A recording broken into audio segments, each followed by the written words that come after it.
Wedge 3, green leader, Caroline J at Barlaston.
One for Caroline.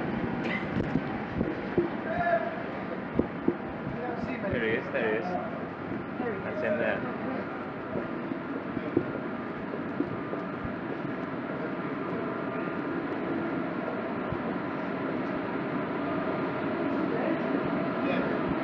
Hello again. Here we mate. Yes. Right. Yes. Are you remaining with them? I will do, Hannah. Yes, okay. Well, I just want to direct this fellow to the personnel department. And if you just drive down the department, well, thanks. Thanks very much.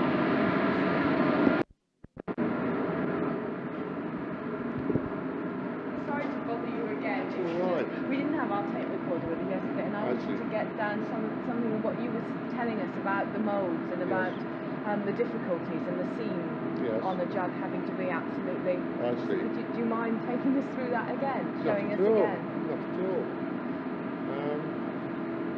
Would you like to see it demonstrated as regards how it's done, or just verbally? Well, both. Bit of both, yes. That's possible. Probably. Or is there nobody working at the moment? If there's nobody working at the moment. No, there aren't. Oh, that's right. Unfortunately, the industry is in a bit of a state, as you may have gathered. Yeah. We're on 4 days a week. Yeah. And today is their day off.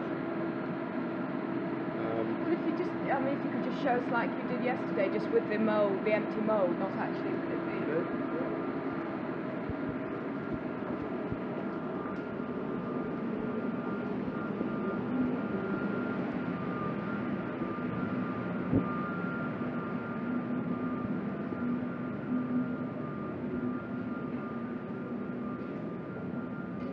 Well, I think I might as well start from the beginning. beginning? Yeah, please.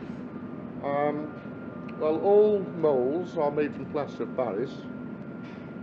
This is due to its absorption properties when it's dried out. We mix the British gypsum rock that's ground, calcined, into a powder, and it's delivered to the factory, and when added to water it goes back to its rock position again. Then, having dried the moisture out of that by using slip or plastic clay, the mould absorbs the water from the clay and leaves a thin film of solid clay behind, and that is the pot. Now, the way we arrive at a mould is the designer designs a shape, be it a cup, saucer, or all of them, by drawings. Then the drawings are passed to a modeller who models the shape. The shape is identical to the cup, saucer, or what have you that would be on sale, except that it's solid. So I then make a mould. It's passed to me, who makes a mould of that shape. If we use that mould in production, it very quickly wears out, and it would have to go through the costly process again of design and modelling and remoulding. So what we do, we make a reverse or a negative of that mould, and then we make another reverse and negative of that mould, which brings us back to the original master mould. So virtually reproducing the master mould each time.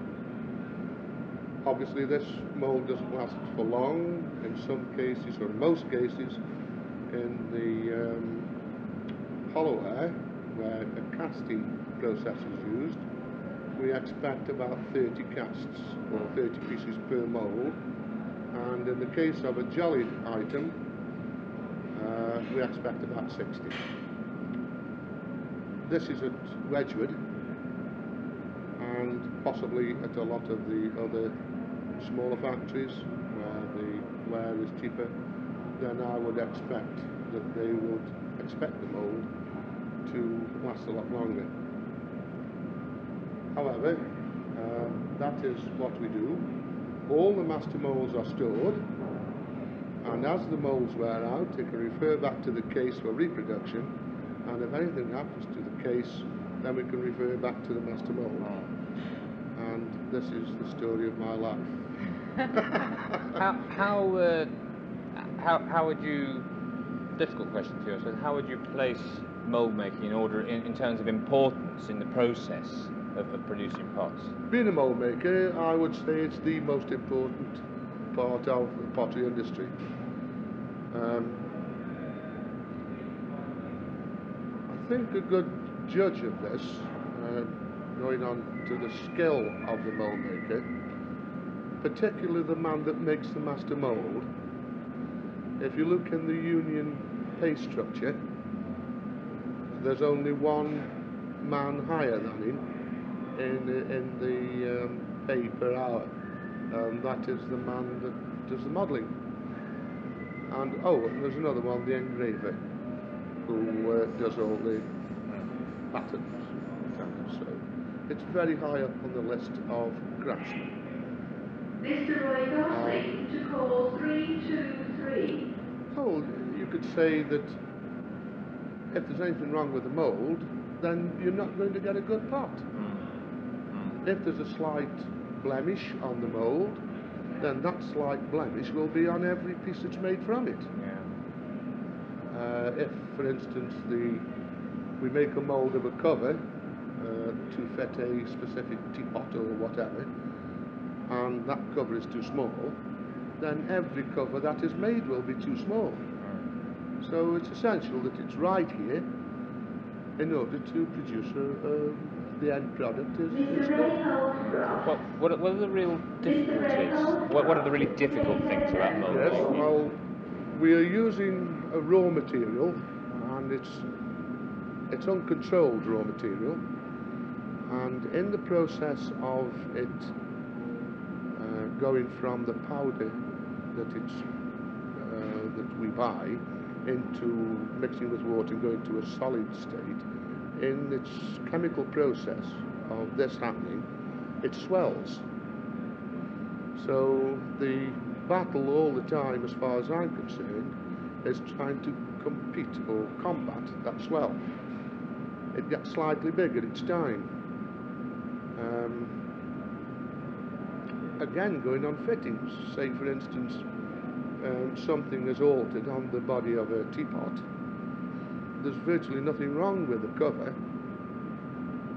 You've virtually got to go through the lot, because you get a different swell on the body than you would on the cover, so therefore you've got to alter the lot if it's only just one little item. Because when you consider that there are probably about 14 or 15 parts to, say, a teapot or a coffee pot, there are 14 different molds in order to make that pot. As I explained yesterday, you know, the spout is separate, and even the little knob on top of the lid is a separate mold. So there's 14 or 15, or even possibly more in some cases, of parts to make that particular pot. Is it difficult to make the mould exactly halfway round the pot, like if you've got two sides of two moulds for each side of a pot? Yes. I can't imagine how you get it exactly right, that it's exactly halfway. Yes, well, we use what we term as natches, and this is purely a trade name. What it is a hump and a hollow, male and female, and we use these as location, as these are here. See, that is the other half to that, and those are hollow, and these are hump. Well, by taking the reverse of that, I haven't got on here to show you. Oh, you see, that would, the mould that comes off there would be hollow, and the mould that comes off there would be hump, and the two fit exactly, because that there, what you see there, is the actual model, or a replica of the model that I had from the modelling studios. And we put a line down there, and a line down there, make half of it, turn it over and make the other half. And then that is a reverse of the two halves. So, providing it was done correctly at the start, forevermore those two parts will fit together exactly. But if something happened to that, for instance, that half, this is what I've tried to explain to you before, I can't just replace that half, because it would be slightly bigger in the next swell. So I'd have to replace both halves, so that if there is a little growth, then they both grow together. If I tried to do one, then it wouldn't fit.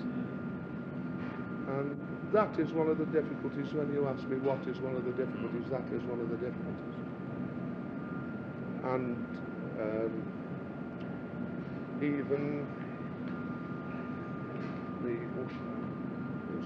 even the line of a pot there, you see. Well, there's got to go a spout on, to be stuck on there. You can see the line there where the spout will fit. That's to give the potter a guide as to where to fit the spout. Now, if the contour of the spout is wrong and it doesn't fit that pot, no matter what the potter does to it to try and force it or fill it in or whatever, it just wouldn't fit. It's got to fit that exactly in the mould. So you've got to be pretty precise throughout the... Very, very precise, in fact. As I was explaining to you as regards making a simple plate. We work to a tolerance of 2.5 thou. And that's it. If you go more than that, not only does it produce a light or a heavy plate, which isn't acceptable in Wedgwood, it's also very dangerous from a safety point of view, where you get a tungsten carbide tool going into the mould, and if the mould's thick, which is higher, the tool would dig into the plaster mould, which is whizzing around at a terrific speed, and it would just disintegrate.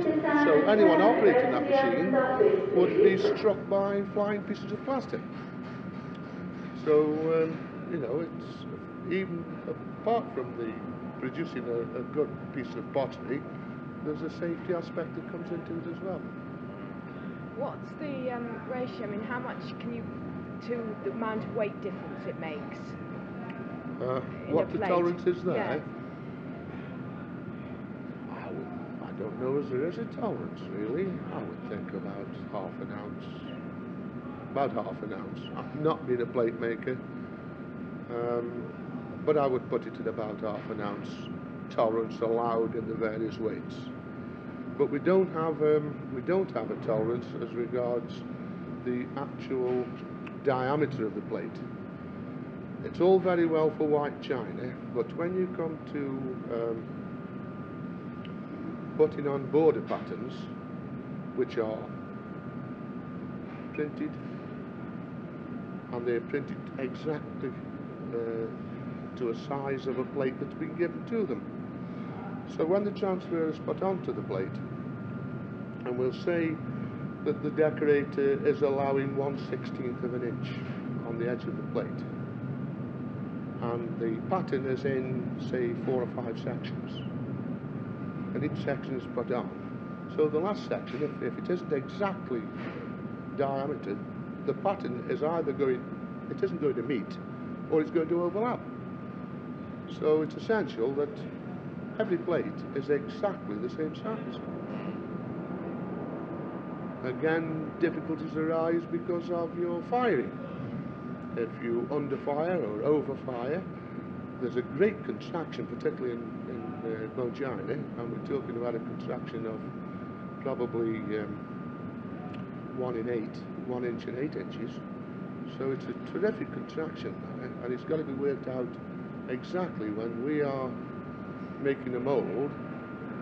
For instance, if I was making a mould for a 10-inch plate, I'd probably make the mould nearly 12 inches. Because of its various contractions throughout the potting, in order to achieve a 10-inch plate, I've got to make my mould about 12 inches. Mr. Mark Schindler to take a telephone call. Lots and lots of this I gained through experience. Whereas it may say in the book, you know, it's exactly 2 inches you've got to allow. I may say, well, it isn't exactly, it's just a little bit there, you know. More often than not, we come out right in the end.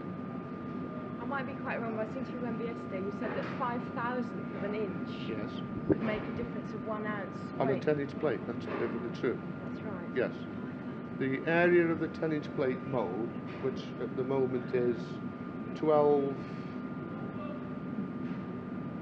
and 1/16, 12 inches and 1/16 of an inch. Which is so big, I'm not quite sure what that area is. But if we were 5/1000th of an inch thicker than we should be, that plate would be 1 ounce heavy. Yeah. 1 ounce too heavy. Yeah. And then it would be no good. It wouldn't be acceptable by wedgewood. What they do when they set the mould up and they set the machine up, they keep resetting until they've achieved a certain weight in clay. And of course, as soon as it's set up, then they sail along. Now this is what I was referring to. One round of moulds for those machines upstairs is 30 dozen. And each one of those moulds have got to be exactly the same, all within the tolerance of the 5,000. Because if they set to one mould and the next mould is slightly different, then we're in trouble. They've all got to be the same. They've all got to run perfectly true, and they've all got to be the exact same thickness. How often do you make a completely new mould? I mean, working to a completely new design? We're doing this all the time. You are? Yes. If one sits back on one's laurels because they've got a good selling line, then in 2 years' time, nobody wants to know anymore of that particular shape, so we've got nothing to sell. So the we've got quite an up-to-date, very modern design studio. I don't know if you've ever been there. What we term it the roundhouse. It's on, if you come along the road marked all Wedgwood traffic, along by going to the reception, there's a round building going towards them on your left. Yes. Well, that is the design studios. Yes. And that's where the modelers live in there as well. And they also design all the new patterns. So it doesn't necessarily mean that we are making new shapes all the time.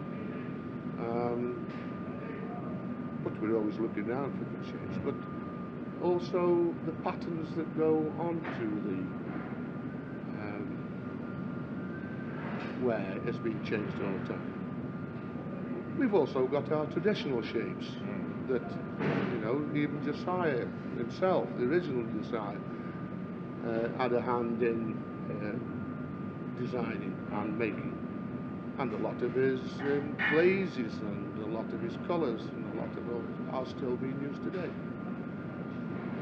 Obviously, things do change. For instance, the lead content of various colours varies with different countries. Some want to a lead count and won't accept anything above a certain lead count in colours, and then you get the various chemicals that are used. For instance, vinegar plays havoc with a lot of the colours on various wares, and then you've got modern technology where what we term as oven to table ranges, where you can cook something in an oven and serve it. It's quite attractive enough to serve on the table. So you may have the extreme of heat and cold, so it doesn't have to split. And even going to the extreme from that, from a freezer or from a fridge, and you can put it straight under a hot cooker. It's got to be pretty tough today, and I suppose it's because of all the technology that's gone into this. It has to be paid for somewhere, and because the segregating of wear also practically at the end of every process, and when you consider that in some cases there are about 20 processes that it's inspected and the fault is taken out at the end of that process. This is, I suppose, why Wedgwood is so expensive, and why indeed the customer expects a perfect piece at the end of the day. You know, so I think that's what Wedgwood's all about. Is it any more satisfying or not to work on a new mould, completely fresh one, a new design, or is it?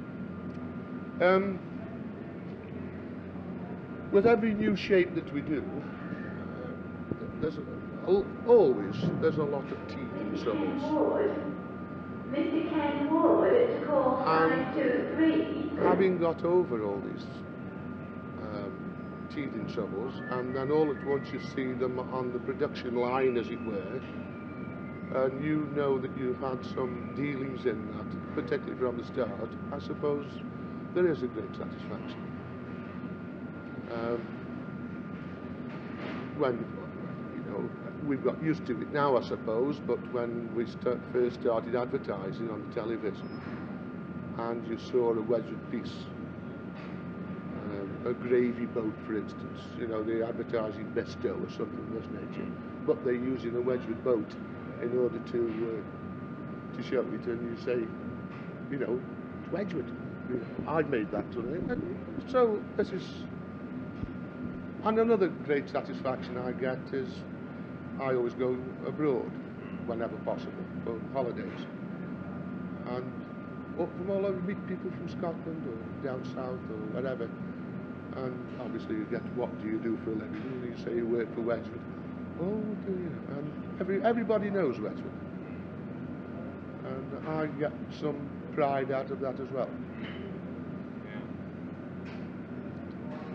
I don't know if there's any more other questions. We've gone off mold making, haven't we? No, that's great. Thank you very much I indeed. think I ought to get a job at PR, up to public relations. Thank you very much. Right, thanks very much indeed. Very Thanks. well. Cheers. Okay. Bye. Bye. That was Fred Derritt, master mould maker. To go through the process. That's great, That's yes. good, yeah.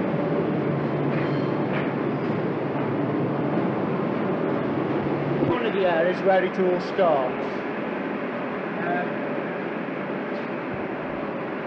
All the processes we make, perhaps, well, at any one time there are 14 different compositions in production at any one time, and in a 12-month period you've probably got about 28 different compositions, but they're all variations on the same composition.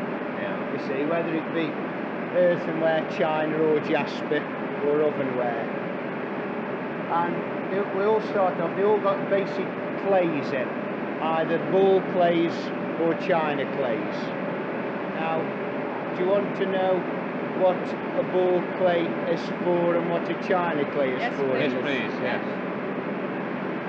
A ball clay basically gives you strength and plasticity.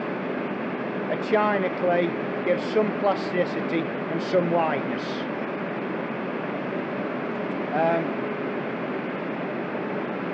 By plasticity it means how the clay, how it works, you know, how it's able to be formed. So the more ball clay you've got in, the better the workability of the composition. There's then what's called a filler that goes in. Now a filler can, in the case of earthenware, it's flint, and this again imparts whiteness to the body. It also gives certain properties with regard to the crazing resistance of a piece of ware. By the, you know what crazy, you've seen all these higgly-piddly lines on a plate. That's when there's a difference in expansion between the biscuit ware and the glaze. And it's when the glaze gets into tension rather than compression. So the expansion of the biscuit has got to be greater than that of the glaze, so that when it contracts it pulls the glaze into compression as it cools. If you get it the other way about, then the glaze just springs apart and you get crazy. So, and then on top of that, the other material that goes in is the flux, and that just forms a glassy part to the body to stick everything together in simple terms. You know, so you've got your clays, plasticity, your filler that might impart various technical properties or whiteness, and your flux, which really binds everything together when it's fired. And that's basically what it is. And you want to know now how we set about now preparing one. First of all, we knock the clays up into a water slurry, and that's done in these machines here, which are called blungers. You've probably heard of a plunger before, have you? Well, this is one. And it's a certain amount, it's the amount of water that we add depends on the clay itself. A china clay, we build up the pint weight. The pint weight is the weight of dry material in a pint of slip, or the weight of a pint of slip. That is a measure of the specific gravity as well. With a ball clay, you might get a pint weight of only about 23 ounces per pint, or 24 ounces per pint, which a pint of water is 20. So you haven't got very much dry material in that pint. A china clay, you can get a higher pint weight, somewhere around about the 26 mark, 25, 26 mark. With the fluxes and fillers, you can get up to pint weights of somewhere in the region of about 32, 33, 34. So once we've got the clays into the slurry form, which we do here, knock them up, they then go into holding arcs, where we can then pump from those holding arcs to the point where we actually put the materials into the composition and the correct proportions. I'll show you that in a moment. Are the recipes that the 14 recipes that you're talking about, and then over the year, the 20 of that you say, have they been the same for years, or are they always changing? Oh no, they change. They change all the time? Yes, yes, yeah. And is that part of your job, or do you get given the quantities and then you have to carry out exactly the quantities that you're given? The laboratory does any alterations to the bodies. They give me a recipe. I work out my what are called blending sheets from the recipe they give me. I'll show you the blending sheet. It looks very complicated, but it isn't. Any more questions before I go on? Fire away. I perhaps won't be able to answer all of them, but I'll do my best. Anyway, once we've got the materials into this slurry form, we then start blending. Now, perhaps before we go back to the blending, I'll show you the other raw materials that we use. Is this the best way forward? Yes, yes, it is.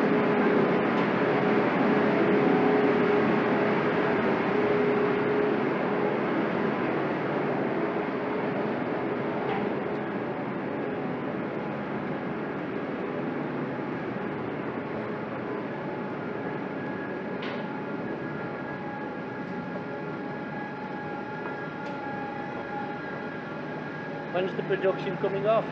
Oh, it's a little while yet. It's, when is it? August? August, the beginning of August sometime, I think. No. Well, latest August must be. It's about, well, just 4 weeks or so, 4 or 5 4.5 weeks now, yeah.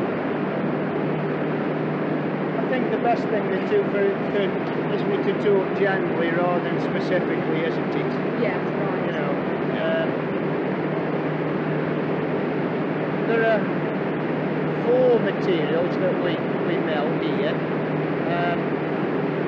Bone is by far the biggest that we do. That goes into the china body, and it comprises over 50% of a china body bone.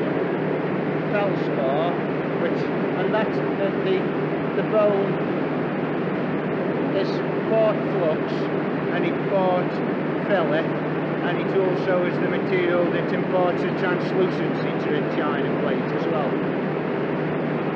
Feldspar, which is the flux for all the other bodies, both jasper and earthenware and ovenware, and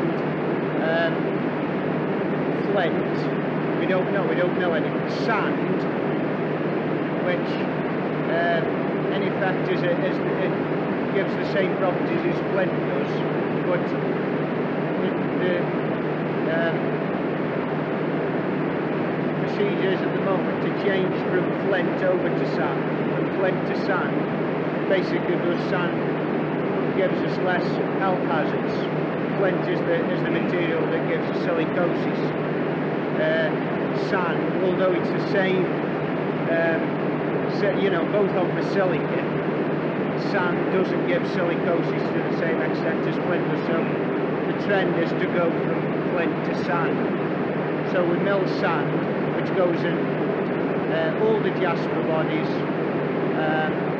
every body in actual fact, apart from the earthenware body, and it will be in that shortly. And we mill a smaller quantity of limestone, which is a material that goes into earthenware body, and it's an anti-craze, what we call an anti-craze. And what it basically does, with earthenware being a porous body, not a vitreous one, it prevents the absorption of moisture into the plate, which causes the biscuit part of the plate to expand, which in effect will give you crazy. And lighting stops this happening or prevents it happening to a certain extent. But I think that's a technical thing, really, isn't it? Perhaps. Well, it's still worth hearing. It's worth hearing. yes. Oh, yes. And those are the 4 things we mill. there's another flux that we put into the china body that we buy in already ground, which is a material called methylene cyanide, and that's a sodium aluminium silicate. It's a very similar material to feldspar, but it's a much more lethal flux. You know, it's much more, it fuses at a much lower temperature than feldspar, so we put that into the china. That's basically what goes on here. The material's very simple, loaded in from, there's a series of silos which contain the raw material situated above, and then we just weigh them off into a crane which has got a scale on, you know, a ton at a time perhaps, put the correct volume into the mills, water, and then just grind them for a certain number of hours. The grain size is then checked before they're actually discharged and distributed to the various holding arms. How critical is the grain size? Quite critical, in actual fact. The finer it is, the more fusible it is. If you don't get the right grain size distribution, then you can get all sorts of problems with your body, because you've got to make sure that all the materials are going packed properly. Yeah. You can imagine, so you know, when you've perhaps got a pile of coal to shovel on the fire, you find that all the big lumps seem to come to the top and all the slack goes to the bottom. Well, you've got to prevent that happening, in effect, in a body. So you've got to have the right combination of big pieces and small pieces, so that they pack together properly.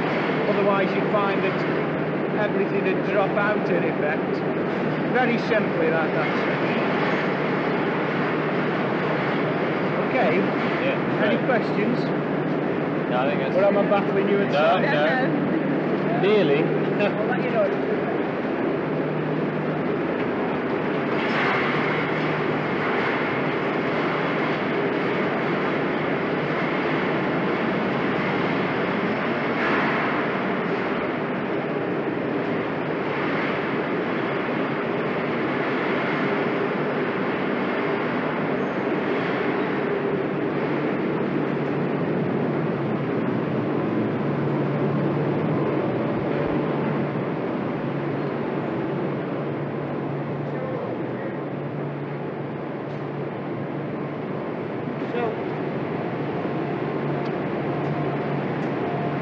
Recapping, we're at the stage now where we've got all the raw materials that go into the body in a slurry form, and we're in a position now to blend, and that's done in this area here.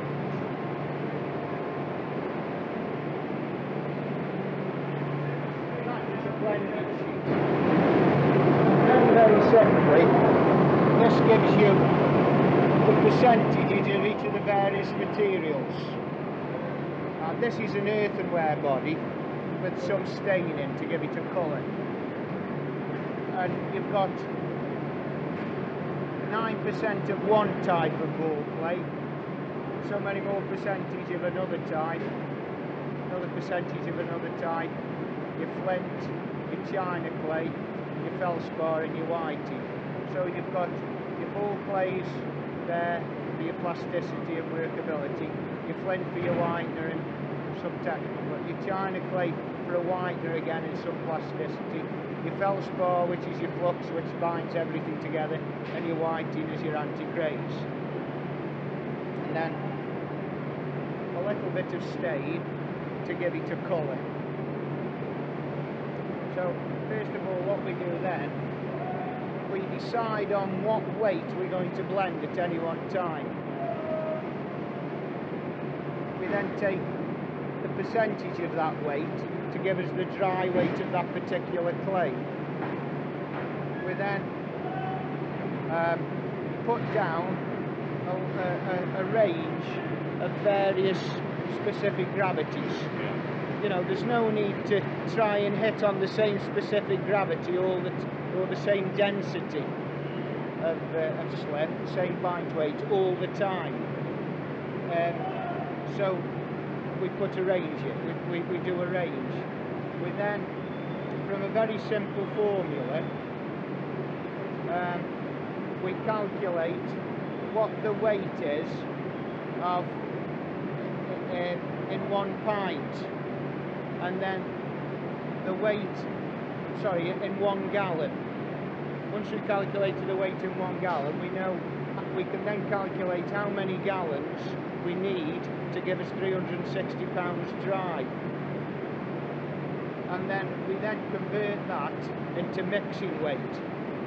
So if we run in 90 gallons and the reading on this scale, we've got the various raw materials coming in along these pipes, various switches that we just press and the pump starts automatically, pumps in. We run in 90 gallons, check the weight, say the weight on the scale here was 1053, we know that the density would be 23.4. These columns then tell us how many gallons we've got to run in, or which we can pick up on this scale here, or what wet mixing weight which we can pick up on that scale, which would give us that weight dry. Do you follow that? Just about, yes. It's, you know, I suppose I'm so conversant with it. And so we then do that for each material, discharging it from this tank into various other arcs situated around this area, so we can discharge it into there, into here, to that one or that one. And each one of these will correspond to a different composition, a different body, whether it be earthenware or jasper or ovenware or what have you, you see. Do you have to make these charts out? We do those, yes. Yeah. There's well over 1,000 separate calculations on that sheet. Well, you see, you've got one there, and one there. So you've got, you know, there are what, 20 down there, another 14 there. That's 34 times 3. So you've got over 100 there, well over 100 there. Then you've got all those materials. On some of these sheets, as I say, you've got well over 1,000 separate calculations before that sheet's compiled. And are you constantly having to make up new sheets like this? The only time we have to make up is when there's a recipe change. Yeah. And very often what happens, it probably isn't every material that alters, it's probably only the isolated one. So we'll just have to do it for one particular material, not the whole lot. Because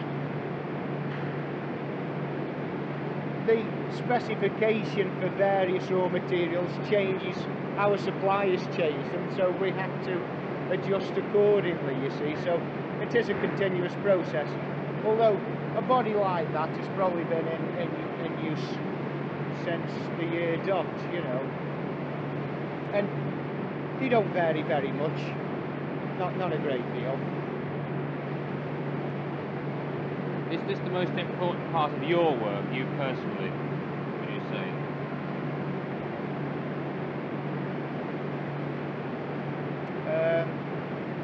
I wouldn't say it's the most, well, it's one of the most important parts, yes, because if we're not right here, we're not going to be right at the end of the line. Yes, it is an important part. I wouldn't consider it the most important part, but it is. What would you consider the most important part of your... Is that an impossible question? I think it is, yes. Yes.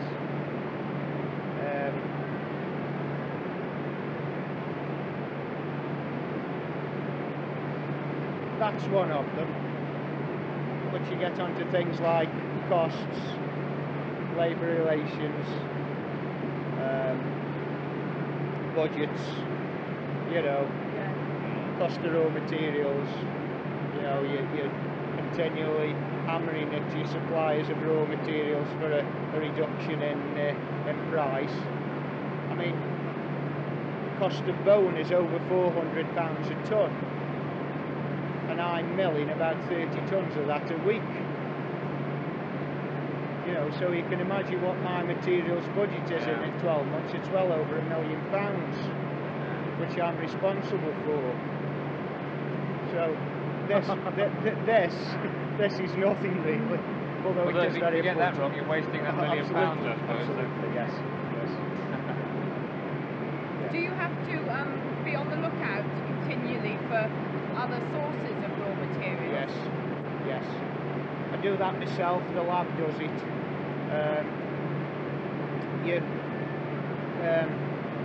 Reps from the companies that supply it, of course, are coming in all the time and suggesting new materials to you or asking you to trial them.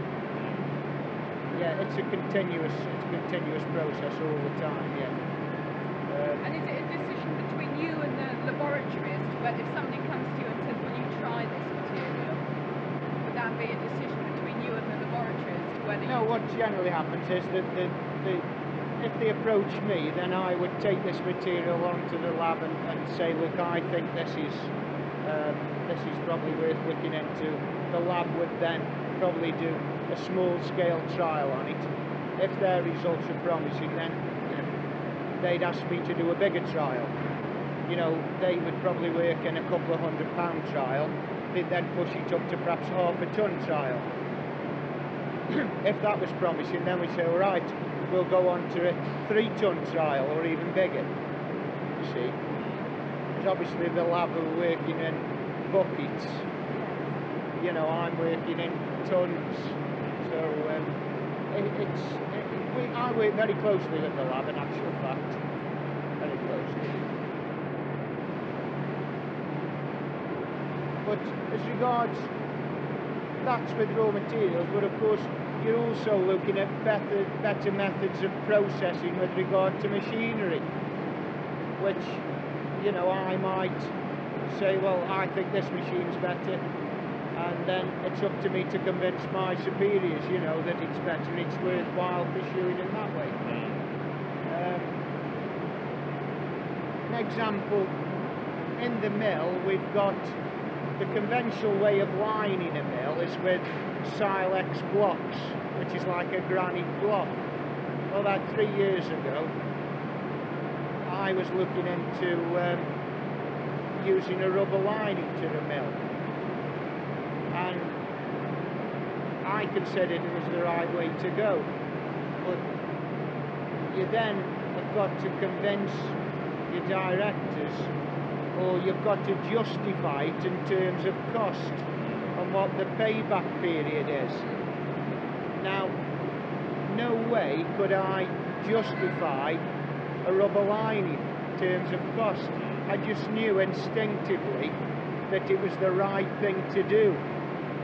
Fortunately, I've got the production director, Chris Johnson, on my side, and I think we got it through the executive by Chris pounding the table, you know. But since then, we've been proved right. We can now,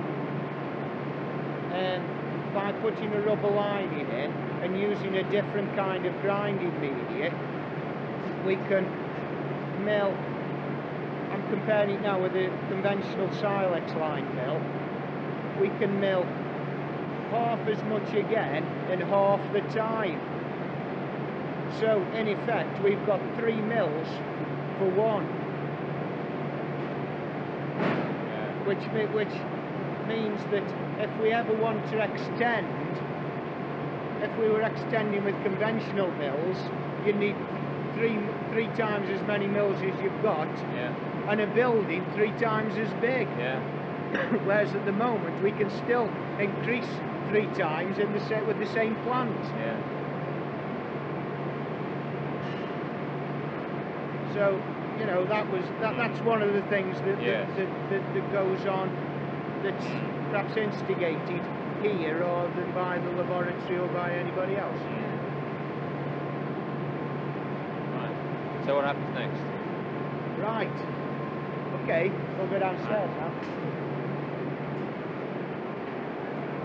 once you've blended and you've discharged it into that arc, you've then got to make sure really that it's clean, that there's no foreign body got in, any magnetic material. They're not.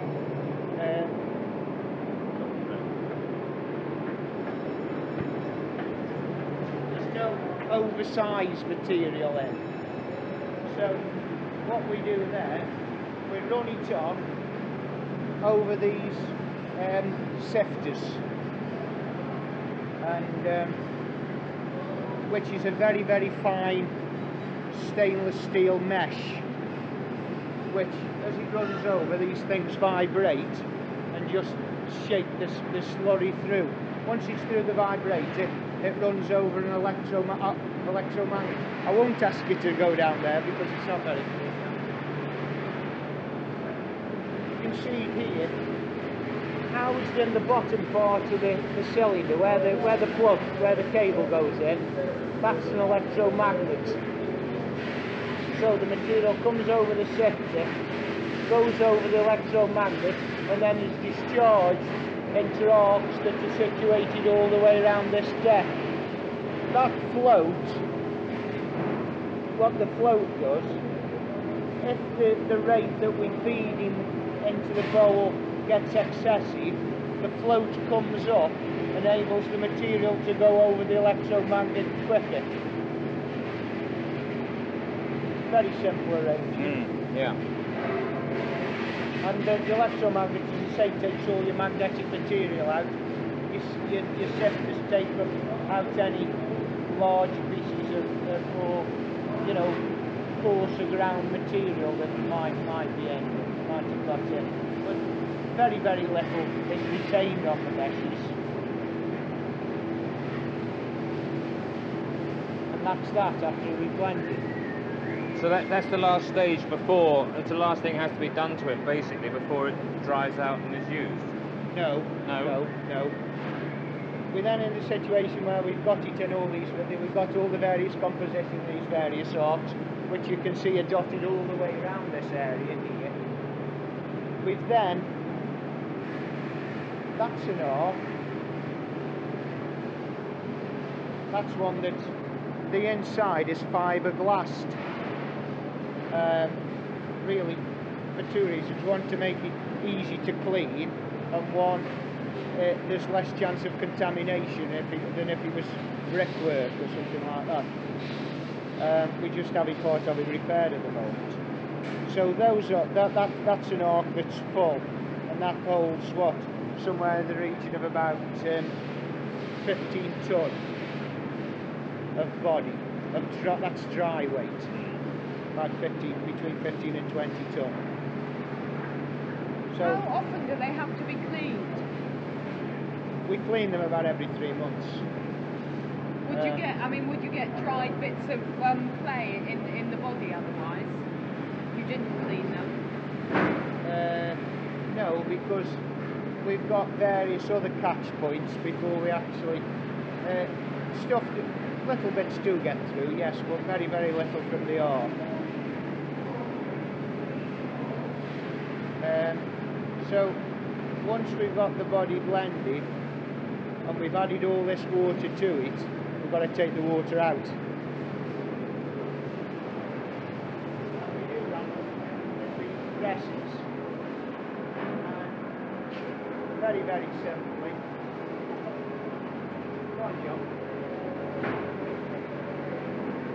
We pump by means of these ram pumps from the arcs into the presses. And the press consists of, just looking if there's one open, there isn't. But the press consists of a plate. I'm going to draw it. It's a plate that's really got a cavity between each plate, you know, it's shaped like that. You know, it's got a cavity, something like that. Then one plate comes up to the other, so you've got this cavity between the two plates. And on the outside of the cavity, you've got a filter cloth, which allows water to go through but doesn't allow the clay to go through. So we then fill every one of these chambers, which on a press this side there are 80 chambers. Fill them, put it under pressure, keep on pumping in, so that the water is forced through the filter cloth and the clay is kept in. So then the water just runs off. There are grooves in these trays which runs down the back and then just off the end of the cloths. And then when we've pressed it up for a certain time at a certain pressure, we can then open the press and take the cakes of clay off. Various pressures and times of pressing for various bodies, depending on what making process is going to go through. The various making processes, like, you know, whether it's handmade or whether it's thrown or whether it's cast or whether it's roller made. You probably go through these roller made machines with somebody else, will you? So they want various stiffnesses of clay. So to get those various stiffnesses, we have to press up at varying pressures at varying times. What we generally do is keep the time constant and vary the pressure, rather than vary both. Okay, I'll show you. That's a press cake.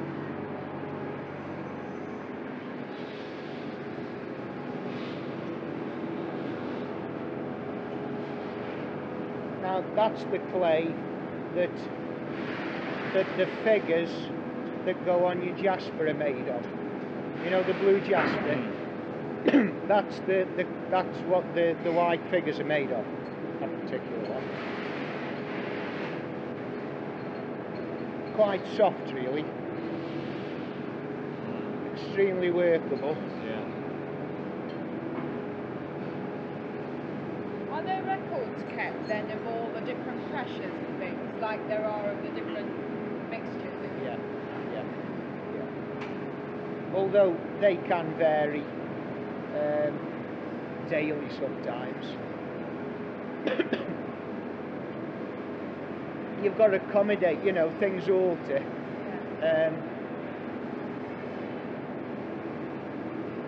There's a certain amount of this clay that once we've sent it out to the making departments comes back to us. And what we've got to do is reprocess that. We've got to slop it up again. And the amount of returns that go back into these arcs does affect your pressing up. If you've got a lot of this in, a lot of scrap returns, then you find that you can't press it up as well or as hard as if you've got a lot of virgin blend going in, you know, freshly prepared clay. So you try and keep the ratio about the same, you know, scrap returns as against freshly prepared body, but at times it's impossible to do so. You know, you find that one is very much higher than the other, and that does have the effect of varying, of affecting your pressing up time. You might find that obviously sooner or later the cloths are going to get blinded by forcing the water through them. It's going to drag some of the clay into the cloth, into the fibres of the cloth itself, so you get your cloths become blinded. So that'll then affect your pressing up time, so you then know it's time to take the cloths off and give them a good washing. So it's a matter of experience, you know, and the guys down here have got that experience and they know exactly what they've got to do. You know, you don't have to tell them, you know, they know exactly what they've got to do.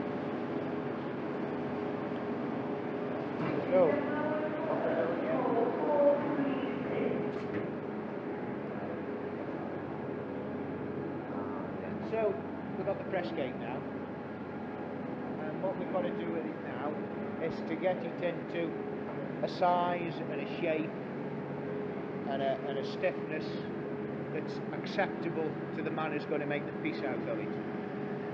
We do it in these machines, which are called pug mills. And very, very briefly, what the pug mill does, it first of all chops the clay up, shreds it, drops it into a vacuum chamber where all the air is taken out of it. It's then consolidated into a size that the maker wants. It's acceptable to the maker. The size depending on what article the reel is going to be. Generally, the bigger the talking plates, the bigger the plate, the bigger the diameter of slug that he wants. The smaller the plate, the smaller the slug. I won't ask you to have a look.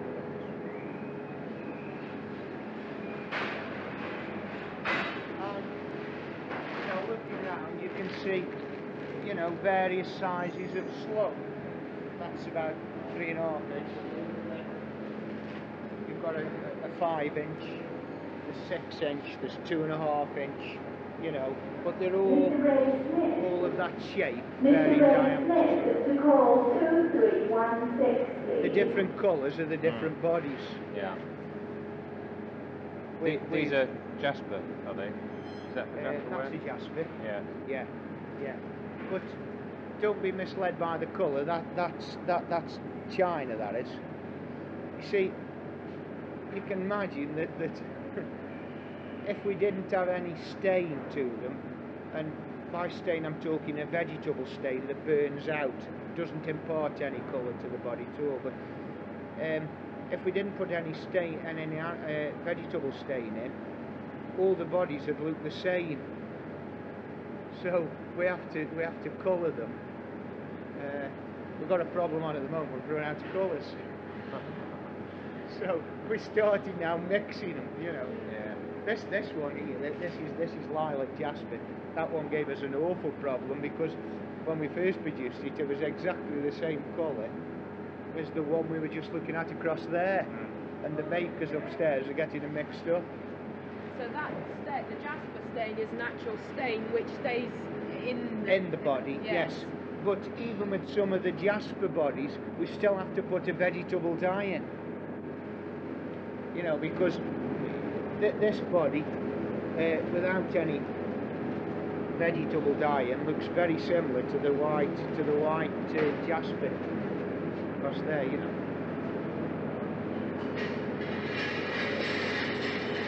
That's it. That's the end of your. That's the end. Your process. You know, once I'm at this stage, then I just transport it out to the makers. Lastly, how did you? What's your background coming to your job now? I mean, what process have you gone through in terms of other? BCRA, British Ceramic Research Association. Oh, I see. Where I obtained a degree in ceramics. Oh, I see. And then worked my way really through the industry, you know. That's basically. Have you always worked in this department? No, I've worked. I've always worked. Since I've been at Wedgwood. Well, I've worked at Lodge Plugs on sparking plugs. I've worked for Royal Doultons on electrical porcelain.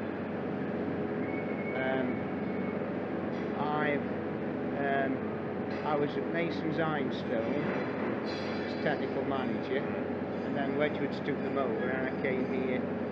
And since I've been here, I've spent the majority of my time down here.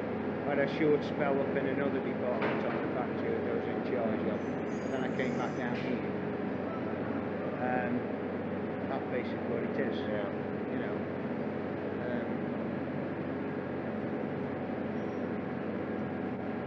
Apart from this, I've also got another department, the refractories department, which is a new venture for Wedgwoods. We're making our own kill furniture. Oh, yes, on a much by bigger that. scale than what we Yeah. we've always made a little bit of go furniture, either by casting it or jollying it. But now we board presses and we dust pressing it. So we're going into competition with people like Jume's and Derritt's. You know, we're making our own rather than buying it in at 3 times the cost. Yeah. You know. What's the thing about the job that you're doing now that is most satisfying? I mean, it's probably a difficult question. I mean, is it the fact that you deal with different things all the time? I think so. I think I enjoy work. That's me, you know. Although there are times when I must admit, the majority of the time I enjoy work, there are times when I don't. For various reasons. Lots of pressures at times. Got a lot of responsibility. I suppose so, yeah. Labour's the biggest problem. People's attitudes nowadays. You know, they want as much as possible for as little as possible. Makes things difficult at times. Of course, things are particularly difficult at the moment. Mr. Mike Rogers. Right, well, thank Okay, you well, thanks very very much. much indeed. Thank you. Great, thanks a lot. Telephone call. Right. Can I get out? Where do you want to go to?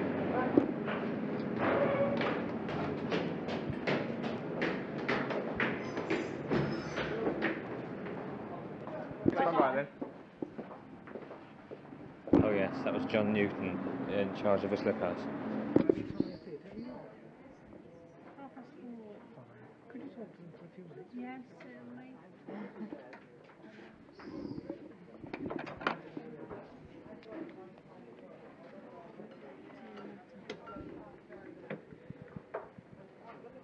Really, we're just interested to know about what your job entails, what you do. Yes. Well, first of all, I'm a raised gilder, and I work on some of the most expensive buildings graduates do. This one, the Black Asprey, I should say, is most well known in raised gilding.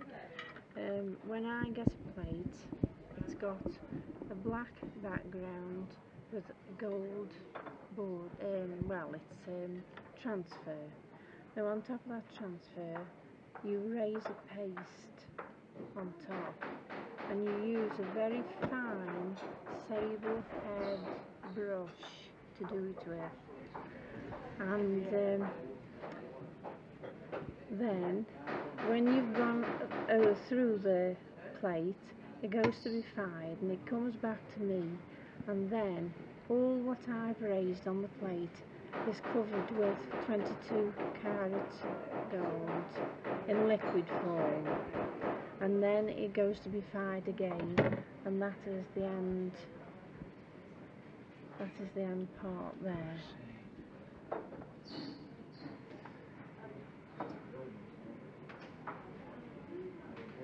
How do you get the little circles so exact? I mean, do you actually touch the plate with a brush, or do you? Yes, I can just show you.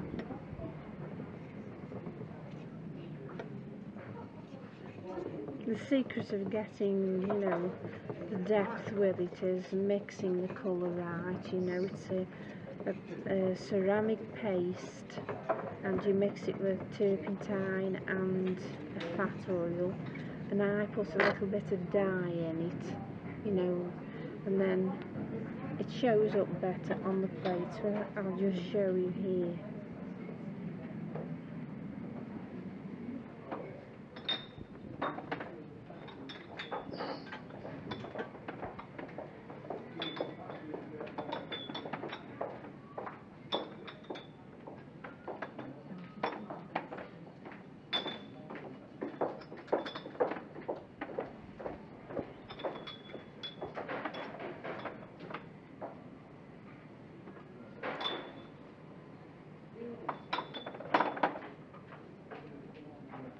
And then that's fired and Yes. to give it the raised, and then it Yes, comes that's back. right. You see that when it is finished, you can see. Yes. If you rub your nail across it, you can feel how high, it is. Of course, you just do the spots in the same way, just like that. How long did it take you to learn to do it? Well, I was an experienced enameller for how long? About 25 years. And Fred, who retired, they asked me if I'd like to carry on, so I accepted. But before that, this plate here, what you can see, which is called Jume. Now that's just a place setting. Before, years ago, I painted those flowers, and then Fred did all the raising of the paste on that one. So I am sort of used to, the pattern. The beginning of that pattern is that. That's how it comes to me in the beginning. That is a white china plate with an ivory background. It's got a gold print on it, which is a wet print. It hasn't been fired on yet. Now I checked to see if there's no gold on the ivory at all, because once it's fired, it's no good. So anyhow, I checked that. It goes back to the kiln, and then it comes back to me to have the raised paste put on. So I raise all that pattern off. It goes to be fired, and then after that it goes and has a very slight, delicate transfer, which is the spray of flowers, and that goes in between and in there. Then that comes to me, and I paint that. So I do all the colours then. The next process, it's been fired, it comes back, and where the raised paste, where I put the raised paste, I go over all this with 22 karat gold. So that is the finished, that's what it will look like. Do you have to mix the colours for the flowers yourself? Yes, I mix all the colours for the flowers, and I mix the paste. Do you have to do do these have to be the same then? You have to do a number all exactly similar? Or very similar. I usually go by this plate, keep to it as much as I can. It isn't very often they are sold in dozens or anything too like expensive, that. I'm sure. I don't know if people buy them and give them away as presents, I'm not sure. Usually I do about 12 or 13. I think they make a 13 in case one is a no good. Your brushes that you use, have you always had those, or are there new ones made for you? Or the ones that I do for the raising are a sable brush. I usually get them this size, and then I cut them down to whatever size I require. Would the visitors with Mr. Blanchard's party please collect your refreshments as soon as possible now? Slightly the visitors with that Mr. one's a thicker Blanchard's one, party, that's slightly thinner, and of Thank course you. they go down to that. When they like that, they're more or less, useless then. But the flowers, I use camel brushes for those. You use a shader to get the shades on the flowers, and that's a paler. That's for doing the pale masses, and usually one of those for doing the leaves. It's what you get used to, if you can use another one, better. It's all a matter of experience, I suppose. what's the most, if there is one thing, or several things, the most difficult thing about, I mean, can you, about the job? The most difficult? Or the thing that took you longest to learn through the process? I can't really say. It all comes together, does it? I suppose it does, yeah. I suppose it's experience through the years, you know, doing it for so many years, you more or less, you can feel by the colour if it's going to be how you want it to be, and if it isn't, you mix, you know, mix them more. These tools here, what are they? These are something to do with mixing. That is a palette knife which we mix the colour with. Yes. And as you see with wear, it's a dangerous weapon. That one is used more for mixing a larger amount of colour. You know, same as the enamelling, the mixing the turquoise. But this one, I mostly use that one.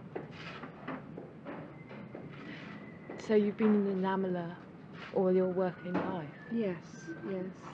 Why did you choose to go into enamelling, or did it just happen? Well, actually, I think we came round with the school, and I thought, oh, I think I'd like to do that. So I came and been here ever since. I enjoy it though, especially this work. Because I see this from, you know, beginning to end, and I think that's nice when you can see the, you know, the progress of one plate.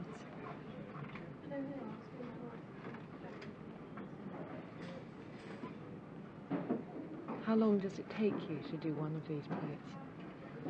Well, I get asked that every day. It's a How bit boring, sorry. It's a bit awkward, really, because now the same as that. I've got to check it over. It might take me half an hour to check the wet print on that. But from that stage, going on to the actual work, one plate, I could do all the flowers and leaves on one plate in one day.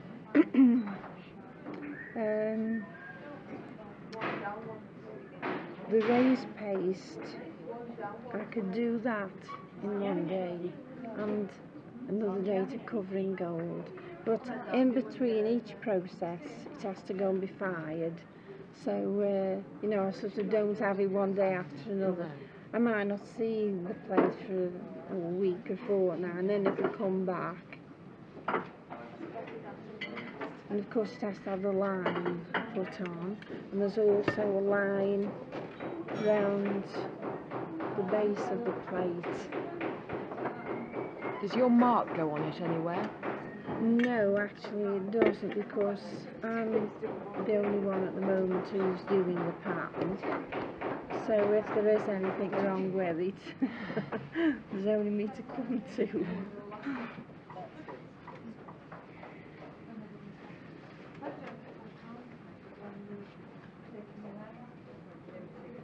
Right. Thank you very much indeed. That's a Thanks very pleasure. much. Thank you. Right. Bye-bye.